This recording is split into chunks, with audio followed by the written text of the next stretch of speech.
Caught in such a strange paradox here. If you can see behind me this way, there's a golf course. There's actually some golf balls in the fence up here, but I'm walking also right next to a cemetery, really displaying some of the amazing parts of being an image bearer, that we are created to with pleasure and this desire to be filled with enjoyment, and God delights in that.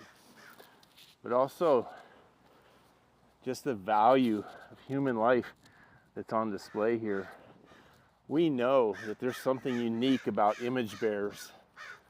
We commemorate their lives, we remember their lives.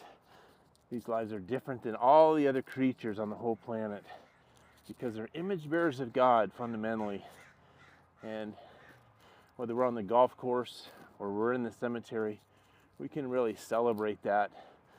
What a stark reminder that in the garden, life was eternal.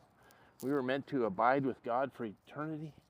After the fall, death creeps in and becomes a thief, really. And our physical lives come to an end, but there's hope for our souls, eternal souls, that we can abide with God forever because of the person and work of Jesus.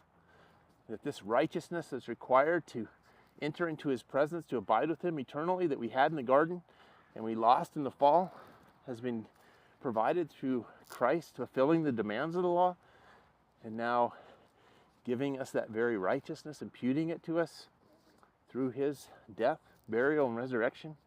Oh, we can rejoice as we consider the glories of Christ, but really the haunting reality that we are no longer living in a garden, but surrounded by death and the impacts of death and loss and grief and sorrow. But may we be united to God through Christ so we can abide with him forever.